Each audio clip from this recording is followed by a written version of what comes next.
Assalamualaikum warahmatullahi wabarakatuh. Ini sesuatu kita Indonesia. Syekhul Islam, Kemasal Sampai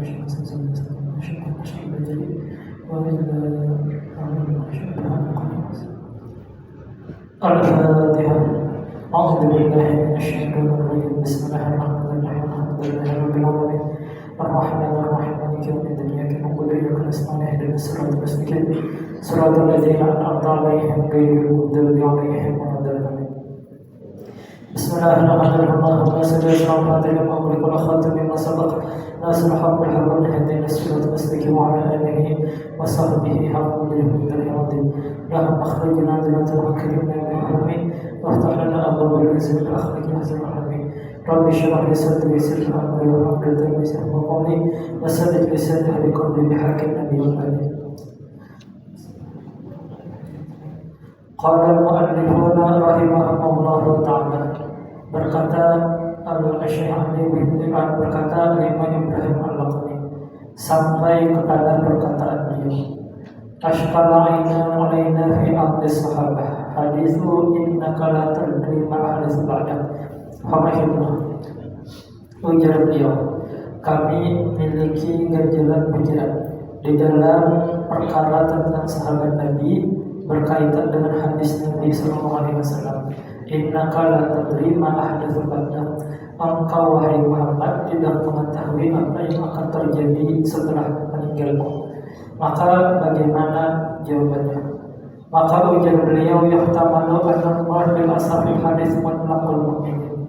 Bisa jadi yang dimaksud oleh Allah Ta'ala ketika baginda Nabi SAW memintakan ampun kepada untuk umatnya, kemudian Nabi secara khusus memintakan ampun untuk sahabatnya, maka yang dimaksud di situ adalah orang-orang mukmin secara umum, sebagaimana inilah pandangan mazhab Syafi'i. Wa yahtamalu aidan alladziina irtaddu al-Arab. Bisa jadi yang dimaksud itu adalah orang-orang yang akan murtad daripada kalangan orang-orang di pinggiran jauh dari pusat umat Islam ketika di masa sahabat Abu Bakar As-Siddiq. Dan bisa jadi yang dimaksud adalah sahabat secara umum biqarinatin sharifah kama taqaddam, sebagaimana beberapa petunjuk yang mengalihkannya daripada pada sahabat Nabi. Ujar beliau, ada riwayat ketika baginda Nabi SAW memintakan ampun untuk sahabat-sahabatnya, maka Allah Ta'ala memberikan jawaban, innaka la tadri ma hadatsu ba'dak.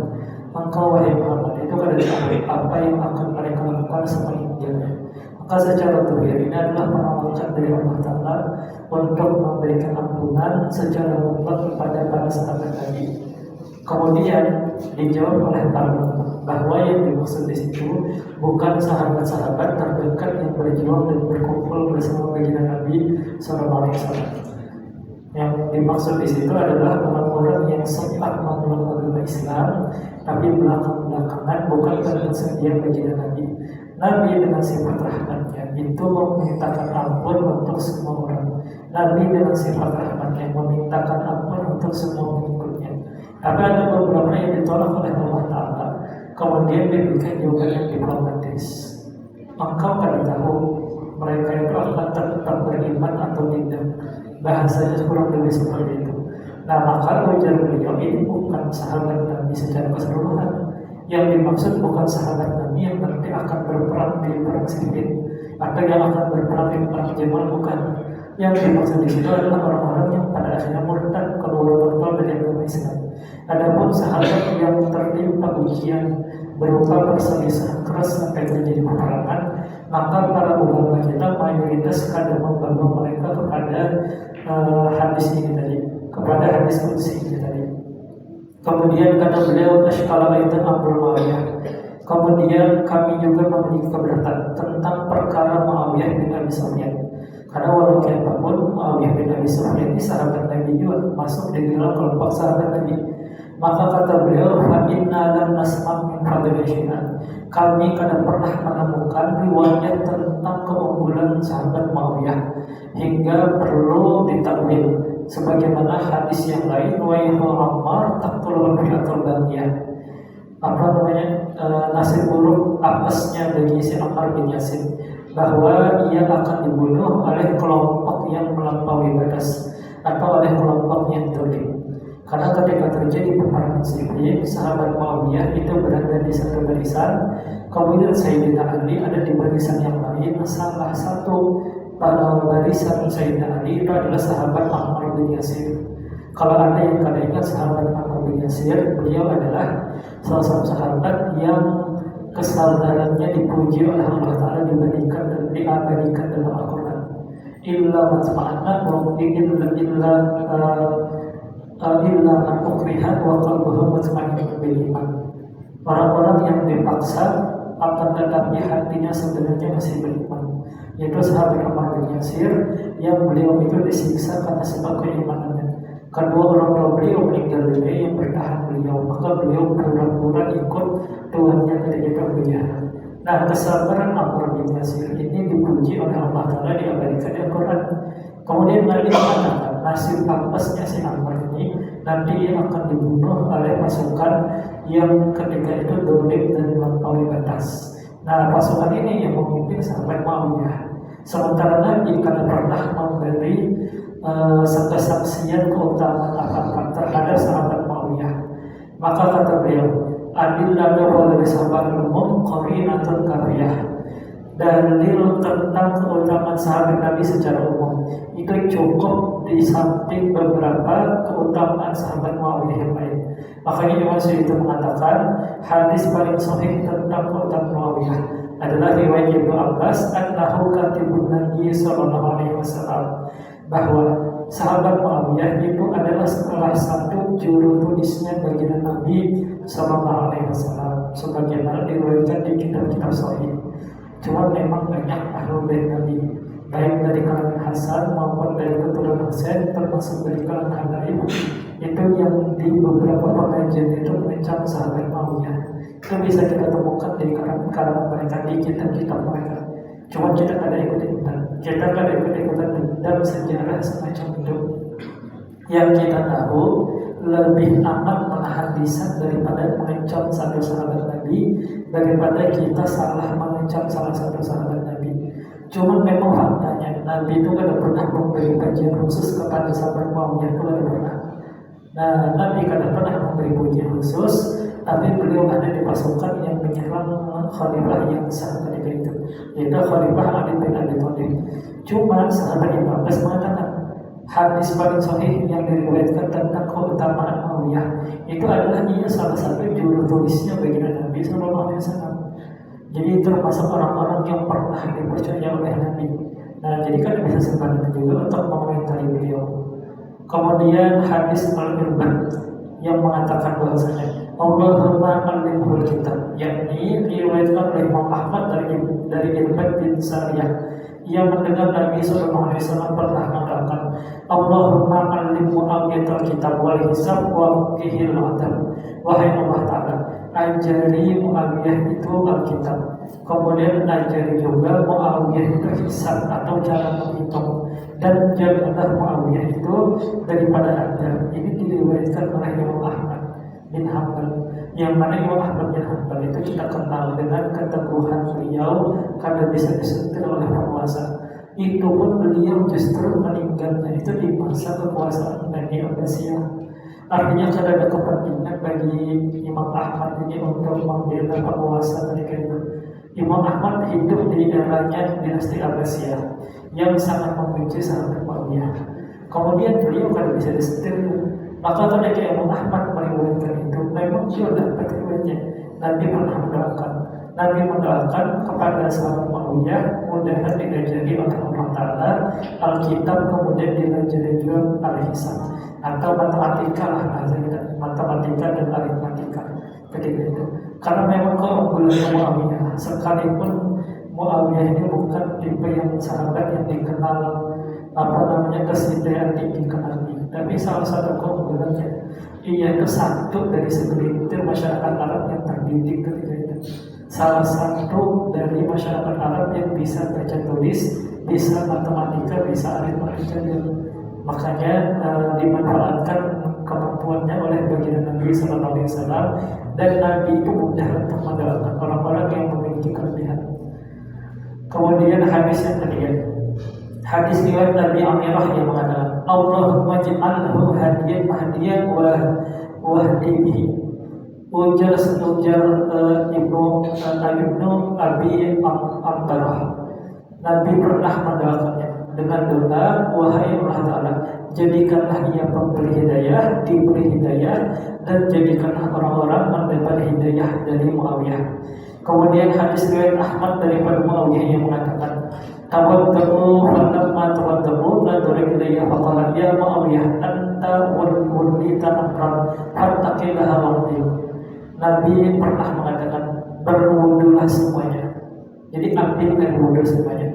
Maka ketika mereka berwudu, Nabi beradu mata dengan sahabat Muawiyah. Nabi melihat ke sahabat Muawiyah, ia pun melihat balik ke Nabi. Maka Nabi membaca berdoa, wahai Muawiyah, engkau nanti akan diberi kekuasaan, maka takutlah kepada Allah Ta'ala dan bersikaplah adil. Jadi Nabi sudah tahu bahwasanya ini nanti akan mengambil kekuasaan di masa ketika umat Islam banyak ditempa fitnah. Maka kata Nabi, hati-hati bersikaplah adil. Ini bukan bukan jaminan dari Nabi beliau akan adil. Cuma Nabi memberi peringatan. Nabi kadang mengucap, Nabi memberi peringatan, hati-hati dan bersikaplah adil nanti ketika diangkat menjadi pemimpin. Dan faktanya di masa sahabat Utsman bin Affan, Muawiyah ini menjadi gubernur di daerah Takukan baru di daerah Damaskus. Masalah terbesar Damaskus ini kayak ini. Damaskus itu ibu kota kerajaan Romawi ketika itu. Ibaratnya kita baru saja menaklukkan Amerika. Nah, Muawiyah ini gubernur di Las Vegasnya, di pusat yang memang harta berlimpah ruah di situ. Jadi kadang mudah mengendalikan orang-orang yang baru masuk Islam di pusat ketika kekayaan terkumpul di sana. Nah, yang dipercaya oleh sahabat Utsman itu adalah sahabat Muawiyah. Di samping bahwa Muawiyah ini masih berkeluarga dengan sahabat Utsman bin Affan. Kemudian yang mengatakan Fadlul Mus'ab as-Sadiqah dan hadis Ihfaduni fi ashabi wa ashabi wa ansari. Ujar Nabi, jagalah hubungan baik denganku, termasuk dengan menjaga hubungan baikku dengan sahabatku dan dengan besar-besarku dan para penolongku. Faman hafidhani fihim hafidhahullahu fid dunya wal akhirah. Siapapun yang menjaga hubunganku dengan menjaga hubungan dengan mereka, maka mudah-mudahan Allah Ta'ala jaga hubungan tersebut di dunia dan di akhirat. Wa man lam yahfadha fihim tajjallahu minhu wa man tajjallahu yushriku an yakfudah. Maka siapapun yang kadang menjaga hubungan tersebut, maka Allah Ta'ala akan beri ia pelajaran yang dapat ia lihat langsung di dunia. Maka siapapun yang Allah Ta'ala beri pelajaran di dunia, maka khawatir ia akan menghadapnya pula berlanjut sampai di akhirat. Nah, ini hadis umum sebenarnya. Nabi memberi peringatan, jangan sembarangan kalau sudah berurusan dengan para sahabat Nabi, keluarga Nabi yang lain, ataupun orang-orang yang dekat dengan baginda Nabi Sallallahu Alaihi Wasallam. Karena bukan ada banyak orang-orang terdekat Nabi yang menjadi korban sejarah, namanya dijelek-jelekan kadang. Sahabat Utsman bin Affan itu kita memang mendoakannya setiap Jumat, khutbah Jumat yang kedua. Kemudian kita doakan beliau juga ketika 4 rakaat setelah sholat tarawih, 4 rakaat tarawih ketika istirahat. Tapi nama beliau di masa beliau memimpin itu jelek luar biasa. Nah, isunya macam-macam berkaitan dengan isu ingin keluar nama tingkat kepentingan keluarga di atas kaum muslimin. Kemudian isu nepotisme, kemudian isu kada bisa tegas terhadap orang macam-macam itu. Maka Nabi memberi peringatan terdahulu. Mungkin ada beberapa yang asli bermasalah, tapi kadang-kadang kelewatan. Sampai-sampai orang yang sangat dekat dengan Nabi seperti sahabat Utsman pun kadang berjuang jadi dari korban politik ketika itu, dari korban sejarah ketika itu. Makanya dia memperingatkan hati-hati. Kemudian di riwayat yang lain, Nabi juga memberi peringatan kepada keluarganya, yaitu ahlul baiti annahum awla nasibi ala inna awla nasibi al-muttaqun. keluarga itu mengira ujar Nabi, mereka itu orang yang paling dekat, paling penting di sisiku. Ketahuilah bahwa orang yang paling dekat dengan pada hari kiamat itu adalah orang-orang yang paling bertakwa kepada Allah Ta'ala. Nah, jadi ceritanya ketika itu ada beberapa suku-suku yang memang satu suku dengan Nabi itu merasa paling berhak dan paling dekat dengan Nabi ketika Nabi sudah kekuasaannya sudah luas sekali, ketika pengikutnya sudah banyak sekali. Maka Nabi memberikan peringatan, yang paling dekat denganku itu adalah orang yang paling bertakwa tanpa memandang hubungan kesukuan, tanpa memandang hubungan darah. Cuma ujar Nabi melanjutkan, inna anna lahum baladun asiluha di baladi. Hanya saja walau kayapun mereka itu punya hubungan darah denganku, yang mana aku harus sambung hubungan darah tersebut. Badal itu kayak badal itu gak sah secara bahasa. Bayangkan kalau kopiah kita gak sah, maka rambut ini kan ikut kecipratan juga, walaupun kecil, efeknya itu kecil, tapi ada efeknya dalam hal ini. Maka ujar Nabi, walau kayak ada hak silaturahmi yang harus dijaga, kemudian ada keberkahan yang mereka pasti dapat karena berkeluarga dengan Nabi SAW, maka Nabi sambung itu. Nah, tapi yang aslinya yang benar-benar dari hati Nabi ingin dekat dengan Nabi itu adalah orang-orang yang paling bertakwa di antara orang-orang yang beriman. Jadi Nabi kadang secara emosional meletakkan keluarganya di posisi paling beruntung itu hanya kebetulan aja dapat benar kalau bahasa Nabi, dapat cipratan-cipratan basahnya aja. Nah, kayak apa namanya, kayak kopiah basah, ya rambut ikut basah juga, tapi kan basah yang seberapa itu ada seberapa badan gitu. Nah, makanya Nabi mengungkapkan dengan kata badan asyiduhan di badan, basah yang itu tersambung dengan basahnya Nabi SAW. Kemudian fadlul ilmi, keutamaan ilmu. Fadlul Bukhari, riwayat dari Imam Bukhari daripada Ikrimah bin Abu Jahal. Ikrimah ini anak daripada Abu Jahal, tapi salah satu sahabat terdekat bagi Nabi SAW, dipercaya untuk memimpin perang kaum muslimin ke Romawi. Ia mengatakan, qultu li Abbas inna Muawiyah al-Tarabirah. Aku pernah mengadu ke sahabat Ibnu Abbas. Ibnu Abbas ini termasuk paling alimnya sahabat, bahwasanya Muawiyah itu witir satu rakaat. Nah, jadi mengadu Ikrimah ini mengadu kepada Ibnu Abbas. Ibnu Abbas itu sahabat paling senior walaupun usianya muda. Jadi setiap anak yang dilahirkan, salah satu tradisi umat Islam itu adalah mendoakan anak tersebut dengan doa yang diucapkan oleh Nabi. Apa doanya? Allahumma alimul kitab, Allahumma alimul kitab, Allahumma faqihu fid-din, wa alimul ta'wil. Wahai Allah Subhanahu wa Ta'ala, ajarkanlah ia Alkitab dan ajarkanlah ia takwil. Nah, takwil itu kan Allah, wahai Allah Ta'ala, pahamkanlah ia di ilmu agama dan ajarkanlah ia takwil. Nah, doanya dari Nabi SAW itu dibacakan kepada semua orang, semua anak kecil. Teman-teman, kalau kita dibawakan anak misalnya, ada anak kecil minta didoakan ke kita, maka seminim-minimnya doa itu yang diucapkan, dan itu adalah doa Nabi kepada sahabat Ibnu Abbas. Sahabat Ibnu Abbas diadakan itu nama Muawiyah, sholat witir satu rakaat aja katanya. Nah, maka apa jawaban Ibnu Abbas ketika itu? Innahu faqih. Muawiyah itu juga ahli hukum. Muawiyah itu juga tahu di hukum. Nah, jadi kadang perlu dipersoalkan soal witir satu rakaat. Cuma pertanyaannya boleh witir satu rakaat. Hukumnya makruh sebenarnya. Makruh tapi tetap dapat pahala. Bukan hal yang bukan hal yang bagus untuk dipegang orang-orang istiqomah. Artinya yang baru belajar witirlah dengan satu rakaat daripada kada witir sama sekali. Nah, cuma jangan usahakan, jangan niat berhenti di situ. Yang penting kan aku berwitir, ya sampai meninggal dunia yang penting berwitir itu kurang bagusnya. Jadi bukan makruh dalam arti mengerjakannya dan dibenci oleh Allah Ta'ala, tapi sebisa mungkin niatnya jangan selesai di sana. Diusahakan mudahan nanti di umur keberapa witirnya nambah, sebenarnya 3. Cuma memang jadi keberatan bagi sebagian sahabat Nabi itu keberatan. Nah, tapi riwayat Malikiyah ada juga yang memadukan dengan guru aku ya, guru anak belajar sudah tauhid dengan sidin. Sekalinya sidin itu habis bersalaman dengan pembinaan sembahyang ya. Nah, jadi kayak apa jawabannya? Ya memang kalau di madhab Imam Syafi'i batal itu. bersentuhan dengan perempuan. Tapi bukan berarti tidak ada ulama sama sekali yang mengatakan mereka batal. Kalau ulama yang ringan pandangannya soal bersentuhan dengan demikian, itu selama kada birahi, selama kada merasakan desiran-desiran khusus ketika bersentuhan, itu kada sampai batal. Ya kada batal. Dan bisa jadi beberapa ulama itu menolak murid dengan cara-cara semacam itu. Ini melakukan tindakan-tindakan secara fikih kada pendapat utama di fikih itu mengatakan batil itu, kada bisa dijadikan pegangan. Tapi begitulah cara mereka untuk mengusir beberapa orang yang mereka tahu kada cocok jadi muridnya. Kadang-kadang tidak.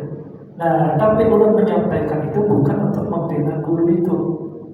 Tujuannya adalah biar yang murid ini lebih berhati-hati di dalam memandang seorang guru. Sekiranya yang disampaikan secara umum benar, kemudian ada satu dua yang kita terganjal, jangan cepat-cepat menghakimi. Karena bisa jadi justru kita yang dikeluarkan yang kada cocok menjadi muridnya sendiri.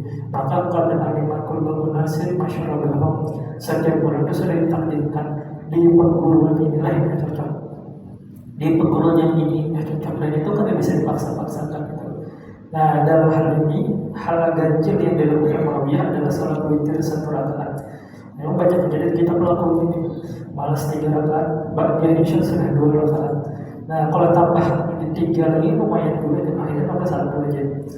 Kemudian bahwa itrahullah habrul ini adalah pengakuan dari sosok yang terkenal dengan habrul ummah atau samudera ummah. Nah, karena penguasaannya terhadap Al-Quran.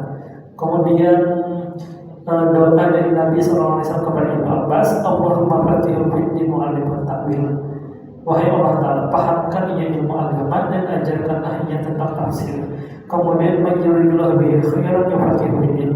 Siapapun yang Allah Ta'ala inginkan kebaikan, maka ia akan dipahamkan di dalam urusan agama.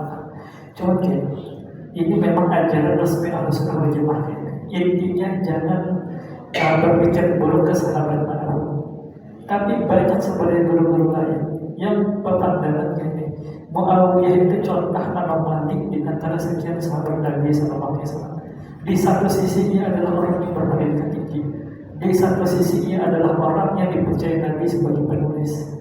Tapi kada semua orang yang dekat dengan tokoh besar itu adalah orang-orang dengan kesolehan yang sempurna. Ada kadang-kadang terbatas, ada sifat manusiawi yang mau kada mau harus kita terima itu sebagai bagian dari dinamika kehidupan yang kada bisa sempurna ini. Nah, bagian yang agak kurang-kurangnya itu memang muncul di sahabat Muawiyah bin Abi Sufyan. Pelajaran bagi kita kalau sudah mengayomi sekian masyarakat, kita kada bisa melepaskan diri dari beberapa orang yang ada kekurangannya. Kadang si ini hebat kalau urusan maulah film konten. Contohnya gitu, menurutnya ada mata duitan. Atau kadang sih ini kalau bisa sampo bebersih bagus, tapi kalau kada dijaga bisa merusak nama guru, matanya kada bisa berdiam, macam-macam kekurangan dinamika segala macam. Kayak itu pun di antara para sahabat Nabi, bahkan Nabi memberikan peringatan, jika nanti akan memimpin hati-hati, bersikaplah adil. Nabi kada memberi hukuman, tapi Nabi juga kada memberikan kecaman ketika itu. Karena selain orang ini, sosok ini memiliki kekurangan, juga ada kelebihan-kelebihan. Kelebihannya yang unggul ketika adalah ini ahli di dalam urusan duniawi dan ini juga mau belajar ilmu agama. Qala ta'ala wa man qutila mazluman faqad ja'alna lahu sultanan wallahu ta'ala a'lam bis-shawab. Kita beralih ke kitab Fathur Rahman sampai perkataan beliau. Wal mahbubu li qaumihi qad zayyada qurbuhu li rabbih. Al ibadatu lil mu'awadati qala ta'ala man ja'a bil hasanati wa lahu asyru amsalihha. Allah Ta'ala berfirman, ibadah itu adalah, mereka mengatakan, para ulama mengatakan bahwasanya ibadat itu adalah untuk meminta ganti kepada Allah Ta'ala. Allah Ta'ala berfirman, siapapun yang mengerjakan kebaikan, maka ia akan mendapat balasan 10 kali lipatnya. Bahkan aslinya bukan hanya 10 kali lipat, tapi berlipat-lipat dari yang dikerjakan. Karena manusia itu ini, kenapa kita yang beramal hanya 20-30 tahun? dibalas surga oleh Allah Ta'ala selama-lamanya, atau dibalas neraka oleh Allah Ta'ala selama-lamanya. Karena dunia ini cuma menampakkan takdir yang sudah Allah Ta'ala tentukan. Orang yang beribadah 10 tahun diberi umur 1000 tahun pun ini akan tetap beribadah, karena itulah sudah kehendak Allah Ta'ala terhadap orang yang satu ini. Kemudian orang yang bermaksud kepada Allah Ta'ala 10 tahun aja diberi umur 10 tahun, andai pun diberi umur 1000 tahun, ini tetap akan maksiat kepada Allah Ta'ala, karena ada perubahan di dalam hal itu. Nah, makanya balasan dari Allah Ta'ala itu selama-lamanya. Cuma kita kadang pernah tahu kita ini diciptakan sebagai orang apa? Yang nyata dulu ujar Nabi SAW, kalau sudah jadi itu usianya 40 dikali 3 atau 120 hari, maka malaikat akan diutus kepada bayi tersebut, kemudian dibawakan buku catatannya. Inilah yang akan engkau kerjakan, inilah perbuatanmu, ini rezekimu, ini nasibmu mukmin atau kada, ini nasibmu meninggal dalam keadaan baik atau buruk. Jadi kita menjalani formalitas sandiwara hidup di dunia. Makanya di dalam urusan ibadah seminim-minimnya dibalas 10 kali di pada Allah Ta'ala, dan itu berlipat-lipat hasil kalau berhitungan. Karena yang asalkan akhir hayat kita dalam keadaan beribadah, maka balasan dari Allah Ta'ala akan berputus dari masa ibadah itu. Kemudian wal mahabbah itu dari perubahan ayat taqarrub ilahi ta'ala. Kemudian maqam mahabbah, mencintai Allah Ta'ala, itu adalah untuk mendekat kepada Allah Ta'ala. Dalam artian Allah Ta'ala dekatkan orang tersebut bisidqin wa ikhlas, dengan sifat siddiq dan sifat ikhlas. Nah, ikhlas dan siddiq ini kalau kita perkata hati itu dijadikan di satu bab. Pembahasan siddiq itu dibahas di pembahasan ikhlas. Jadi ada enam ciri siddiq yang salah satunya kalau terhimpun maka orang itu masuk di dalam kelompok siddiq. Salah satunya keselarasan antara yang diucapkan dengan apa yang dikerjakan, mengajak orang kepada kebaikan, mengajak orang untuk bersalawat, mengajak orang untuk bersedekah, mengajak orang sholat jamaah dan berbagai amal baik lain. Kalau dia sendiri belum mengamalkan itu, maka kada sedikit. Kalau dia sendiri kada mengamalkan duluan apa yang diucapkannya, makanya kada masuk dalam kelompok siddiq. Kemudian siddiq yang lain, keselarasan antara isi hati dengan yang ditampakkan. Ini sulit ya. Karena secara hukum kadang-kadang kita boleh pura-pura, kita boleh berkata, kita kada suka dengan ini misalnya, dengan pemimpin yang ini atau dengan tokoh agama yang ini. Kan kadang mungkin juga kita di depan umum, di depan masyarakat menampakkan ketidaksukaan kita. Kadang-kadang kita menjaga suasana supaya kita kondusif. Tapi keadaan seperti ini pun tetap ada sedikitnya yang di hati kada ditampakkan di permukaan. Makanya kisah para ulama yang teguh untuk mengkritik penguasa ketika dunia. Ketika penguasanya kada lagi berbuat zalim, ketika itu langsung berubah lalu wajahnya. Ketika itu langsung merangkul dan yang lainnya menjaga hubungan. Nah, kalau hendak lebih dalam pembahasan siddiq dan ikhlas, baca di kitab Permata Hati. Itu bahasa Arab Melayu yang mudah dipahami, bab tentang ikhlas. Nah, di sini disampaikan oleh beliau, ada yang namanya ibadah, ada yang namanya mahabbah. Ibadah itu minta balas dari Allah Ta'ala. Adapun mahabbah, cinta, itu mendekat kepada Allah Ta'ala, meminta kedekatan dengan Allah Ta'ala. Wa'alam annal lil mu'minina khamsatu aqsam. Ketahuilah bahwa kaum mukmin itu terbagi di dalam 5 kelompok. Qismun yuridu thawaban dunya wal akhirah. Satu kelompok menginginkan pahala dunia, balasan dunia dan pahala di akhirat. Wa qismun yuridu dunya faqat. Satu kelompok ingin dunia saja. Wa qismun yuridu akhirah faqat. Satu kelompok ingin akhirat saja. Wa qismun yuridu malikah rumah. Satu kelompok ingin pencipta dari dunia dan akhirat itu semata. Kadang menginginkan dunia, kadang menginginkan akhirat, menginginkan pencipta dari dunia akhirat. Kemudian wa qismun malahu iradah. Satu kelompok lagi kadang memiliki keinginan sama sekali. Fal awwalani awamul mu'minin wa intahramata. Kelompok yang pertama yang menginginkan dunia saja dan yang menginginkan dunia akhirat. Ini adalah kelompok awamnya orang mukmin, walaupun berbeda-beda lagi nanti tingkat keimanannya. Jadi yang ingin bahagia dunia akhirat itu kelompoknya pasti di awal. bukan di kelompok wali, bukan di kelompok ulama, bukan di kelompok syahid ataupun siddiq kalian yang ingin bahagia dunia akhirat. Wali-wali Allah Ta'ala, orang yang dicintai oleh Allah Ta'ala itu hanya menginginkan akhirat minimal, kemudian pasrah urusan dunia, diberi sugih nikmati, diberi sakit sabar. Itu sifat wali-wali Allah Ta'ala. Tidak ada yang minta dunia akhirat pun ada.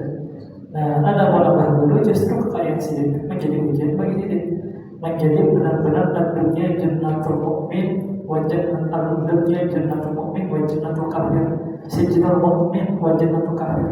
Dunia itu penjaranya orang yang beriman dan menjadi surganya orang-orang kafir. Kenapa? Kita diberi kekayaan banyak, diberi kekuasaan, tapi kalau boleh menikmati, kalau saya menikmati dicabut wajah kewalian oleh Allah Ta'ala. Kalau dicintai oleh Allah Ta'ala, kita menikmati makan dengan walaupun sebelum sekali makannya makan enaknya, tapi sekali menikmati. Ada bagi wali-wali Allah Ta'ala, kalau mereka menikmati dunia dicabut pakai kualitasnya, karena dapat tempat apa-apa di antara kaum wali, makanya jadi penjaranya orang mukmin. Karena pernah ada wali-wali Allah Ta'ala yang minta dunia akhirat, mereka itu pasrah. Kalau diberi oleh Allah Ta'ala, mereka pakai untuk kebaikan. Kalau diberi hidup sakit oleh Allah Ta'ala, mereka hadapi dengan sabar. Makanya yang menginginkan dunia saja ataupun yang menginginkan dunia akhirat itu adalah kelompok awam yang orang mukmin, tapi masih masuk di dalam kelompok orang ikhlas, masih masuk di dalam kelompok orang-orang yang beriman. Nah, tingkatan ikhlas tiga. Yang paling bawah adalah beramal dengan tujuan dunia. Maksudnya apa? Yang berpilih Yasin tidak dibaca, tapi Al-Waqiah rutin. Nah, entah habis maghrib, entah habis subuh, yang nyata rutin dulu. Kenapa bisa rutin Al-Waqiah? Ya karena Yasin fadilahnya urusan akhirat. Adapun Al-Waqiah kan untuk melancarkan rezeki. Ikhlas kada orang kita ikhlas, tapi yang paling bawah. Daripada kita pakai pesugihan, kita baca Al-Waqiah. Nah, kemudian apa lagi? Habis sampai Jumat menulis yang surah Ibrahim itu, yang surah Ibrahim satu halaman itu dilipat simpan di laci jualan, masih penting kayak itu daripada hidupnya baca hidupku dan tanam minta masih bagus sekali. Nah, intinya adalah orang yang pakai amal untuk tujuan dan dunia itu masih masuk termasuk orang mukmin dan masih dianggap orang ikhlas beribadah untuk Allah Ta'ala, karena menempuh jalan yang halal, tapi itu paling bawah. Nah, kemudian ada lagi mulai sadar ya sekalian aja tambah 5 menit aja, baca 5 menit, baca Yasin 5 menit, kemudian baca yang lainnya, kemudian baca sholat Nabi kadang 500 aja 1000-nya baca, kadang 500 untuk urusan dunia, 1000 untuk urusan dunia akhirat, akhirnya dibacalah 1000 sehari. Nah, maka ini tipe orang yang menginginkan dunia maupun akhirat. Ini levelnya orang awam dan levelnya kita kebanyakan. Kemudian wadzalika khawasuhum, kelompok yang ketiga adalah kelompok khusus, orang yang ingin akhirat semata.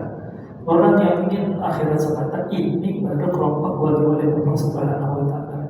Nah, kelompok ini kadang meminta, bisa jadi ia sugih, bisa jadi kaya raya, bisa jadi kekuasaan yang luas, tapi ia kadang meminta, ia pasrah, diberi Allah Ta'ala berpasrah.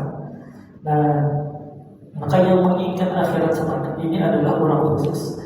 Warrabi'u khawasihim, kelompok yang keempat adalah orang-orang pilihan di antara orang-orang yang khusus ini tadi. Nah, ini jenis-jenis orang-orang yang kalau beribadah itu kadang lagi mengharap surga, yang diharapkan itu hanya kedekatan dengan Allah Subhanahu wa Ta'ala. Dan lagi kalau kita paham hakikatnya, kenikmatan surga itu kenikmatan nafsu kebanyakannya. Sungai yang diambil susu, madu dan arak bidadari kali 72 lagi 72.000, kemudian istana, kemudian apa lagi taman-taman dan segala macam. Itu kan kenikmatan yang diinginkan, yang jadi target surganya hawa nafsu kita. Cuman dihalalkan oleh Allah Ta'ala di akhirat. Tapi ujian Imam Ghazali yang ngerti selera dari rohnya, selera dari roh itu semata-mata kembali kepada Allah Ta'ala, semata-mata hanya mendekat kepada Allah Subhanahu wa Ta'ala. Setiap anggota kita itu punya selera masing-masing. Mata ini memang bisa dikenyangkan dengan makan-makan yang dihias, tapi lidah kada bisa bohong. Dasarnya kada bergula, lidah kada bisa menikmati. Dasarnya kada ada bumbunya, lidah kada bisa menikmati. Walaupun tampilannya estetik, tampilan makannya bagus, dihias-hias, masih pilih makan berkacang tapi nyaman. Nah, masih pilih makan karbohidrat tapi enak untuk dirasakan karena lidah selera itu, mata ada. Kemudian apa namanya, hendak musik kenikmatnya kayak apa? Hidung kada bisa merasakan kenikmatan dari musik. Yang bisa merasakan kenikmatnya musik itu telinga dan telinga yang diproses di otak, cuma dan telinga. Nah, setiap jasad kita agar rumah kita punya selera masing-masing. Apa yang disebut di surga berupa istana, taman dan yang lainnya itu adalah selera nafsunya. Dan adapun selera dari ruh kita yang paling hakiki dari diri kita itu adalah dekat dengan Allah Subhanahu wa Ta'ala. Cuman kebanyakan dari kita kadang mengenali diri kita sampai meninggal dunia pun kadang kenal dengan dirinya sendiri. Karena kadang kenal dengan dirinya, maka kadang sampai kenal dengan Tuhannya. Kadang kenal dengan Allah Ta'ala, kadang ada pikiran untuk mendekat kepada Allah Ta'ala. Makanya disebut orang-orang yang khusus ini. Nah, wahwal muhibbun, mereka inilah orang yang ada di maqam mahabbah atau di maqam Nabi yang melihat Nabi dalam keadaan jaga. Kalau sudah di tingkatan tersebut hanya mengingat Allah Ta'ala, maka ini akan melihat Nabi dalam keadaan jaga.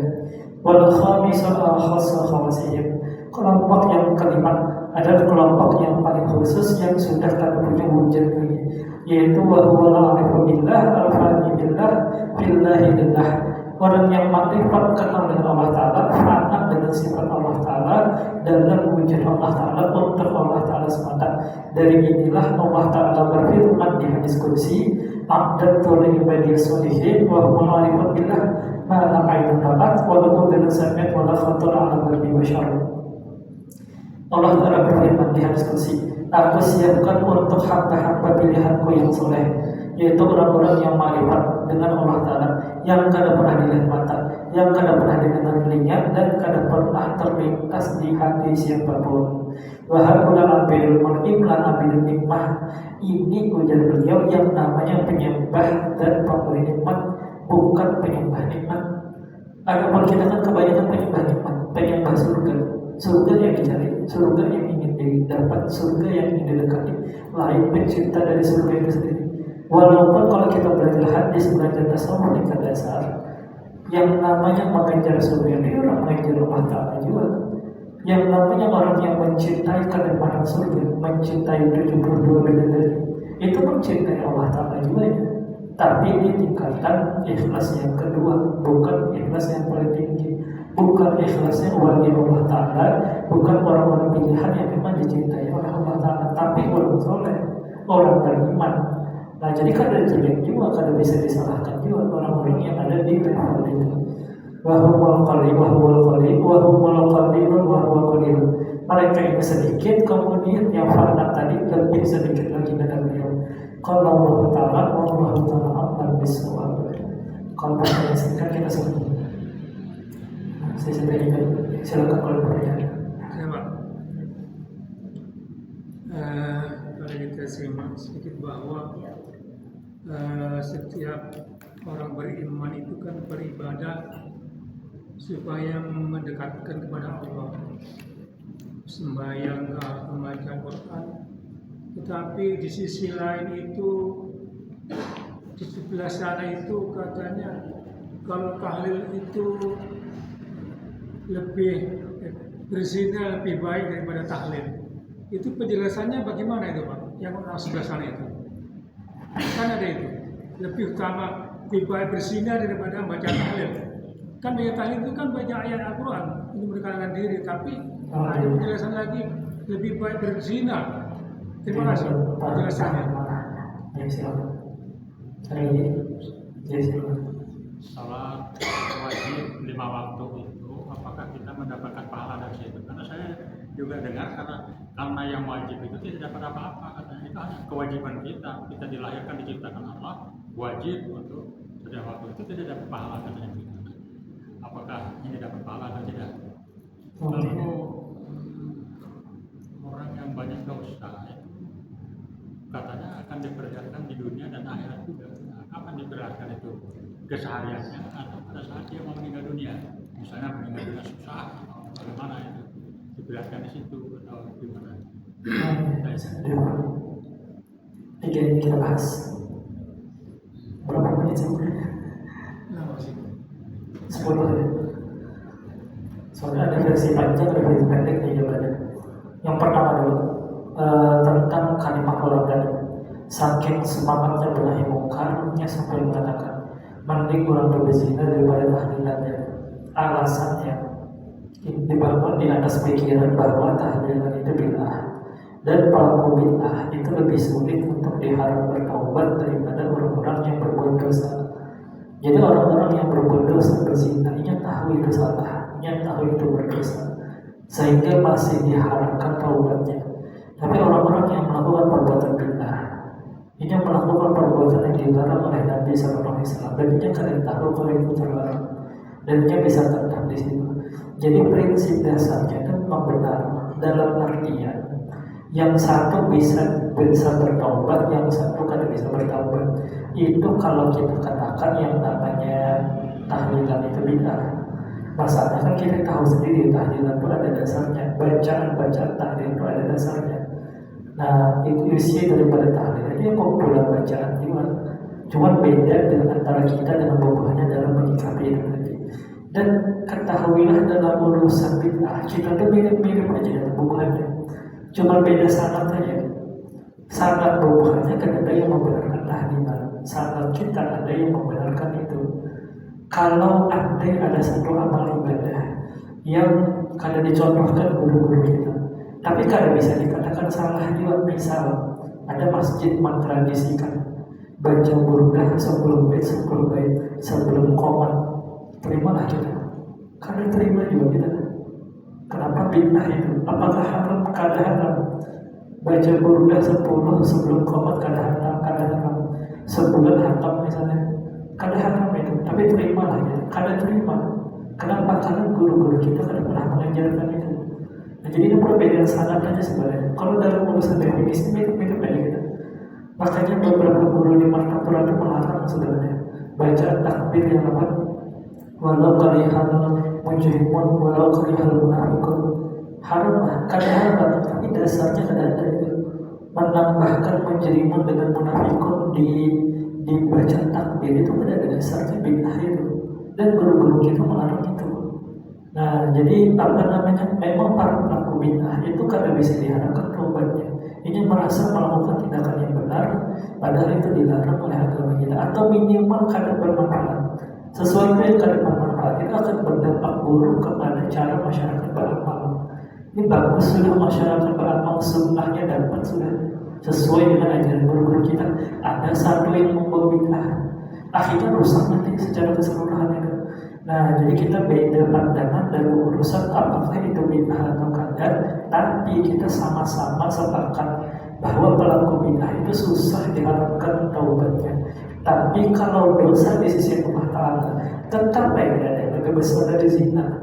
Semua kita kabarnya membahas nomor 1 yang paling besar dosanya syirik kepada Allah Ta'ala. Nomor 2 yang terbesar adalah membunuh jiwa yang kada bersalah, khususnya mukmin. Yang ketiga dosa zina. Jadi kada berubah ini. Nah, apa meninggalkan sholat dulu setelah syirik, meninggalkan sholat. Nah, baru yang bab-bab dan itu tadi. Nah, jadi maksudnya kenapa sampai sebenarnya itu, ya karena itu aja terlalu bersemangat aja. Makanya ilmu itu diambil dari kitab, bukan dari penceramah. Karena penceramah itu kalau sudah berceramah berapi-api, macam-macam gayanya. Nah, karena kita kebingungan membedakan ini hukum atau seninya. Nah, kita udah bisa bedakan. Yang kita tahu ya udah ini. Nanti gaya berceramah itu lain lagi ya. Nah, itu sudah masuk ke seninya. Kemudian yang kedua, soal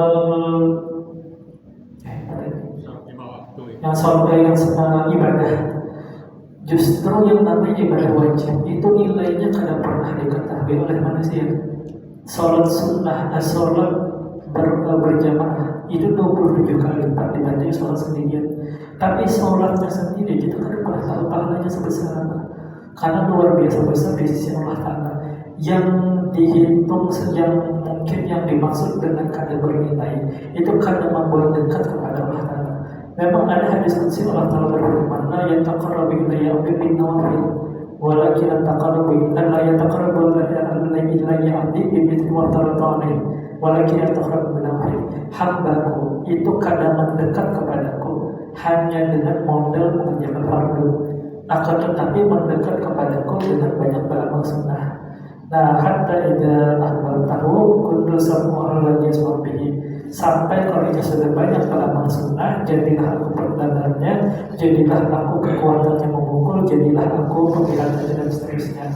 Nah, jadi bukannya yang wajib itu kan bernilai, tapi kalau hanya modal yang wajib, kita kadang dekat kepada Allah Ta'ala, dan itu sama dengan yang kita bahas.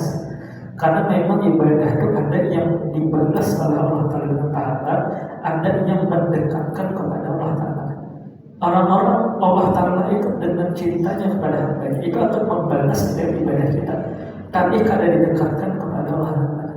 Kadang ada orang dengan kebaikannya, dia akan beri itu nafkah atau sedekah atau hadiah kepada semua orang. Tapi orang-orang itu kan ada di hatinya, yang ada di hati itu tetap orang-orang terdekatnya gitu. Kita Allah Ta'ala bagi surga kepada siapapun yang taat. Nah, yang mengincar surga ini ada orang mendekat ke kita karena kita rajin bagi-bagi duit. Berhenti kita bagi duit, berhenti dia yang mendekat ke kita. Tahu aja kita orang-orangnya. Nah, apakah orang ini ada di hati kita? Ada. Tapi apakah kita diberi duit? Tetap diberi duit gitu ya Allah Ta'ala. Apakah para pengincar surga dicintai oleh Allah Ta'ala? Ada. Tapi apakah mereka diberi surga oleh Allah Ta'ala? Tetap mereka diberi surga oleh Allah Ta'ala. Nah, itu yang membedakan. Nah, kalau modal kita hanya wajib, maka kita akan dapat kedekatan kepada Allah Ta'ala. Tapi bukan berarti kita diberi pahala, tetap diberi pahala oleh Allah Ta'ala. Nah, kemudian soal dosa baik maupun buruk, itu sebenarnya sedang membahas firman Allah Ta'ala, wa may ya'mal mithqala dzarratin khairan yarah wa may ya'mal mithqala dzarratin syarran yarah. Siapapun yang mengerjakan kebaikan sekecil apapun, itu pastinya akan melihat balasan dari Allah Ta'ala. Kemudian siapapun yang mengerjakan keburukan sekecil apapun, yang pasti akan diperlihatkan balasannya oleh Allah Subhanahu wa Ta'ala. Makanya secara hakikat kalau pernah ada dosa yang benar-benar hilang tanpa tanggung jawab, setiap dosa kecil yang pernah kita kerjakan itu akan kita tebus dengan berbagai hal.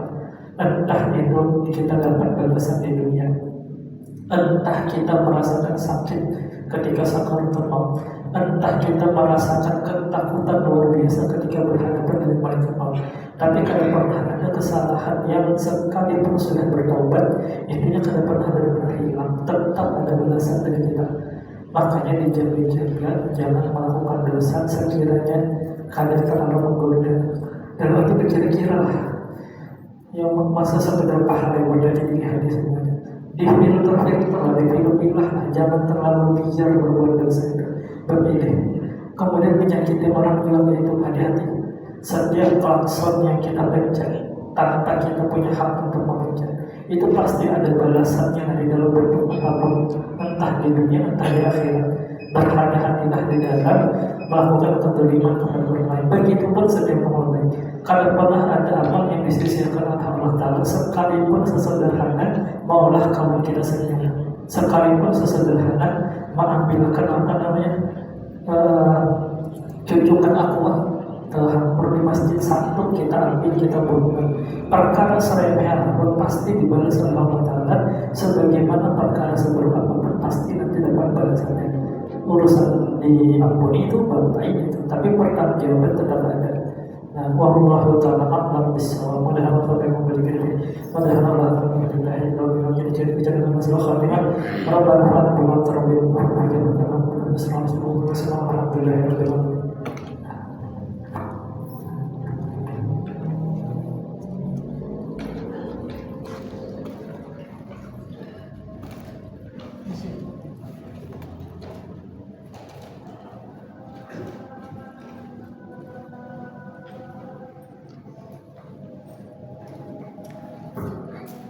Allahu Akbar, Allahu Akbar, Allah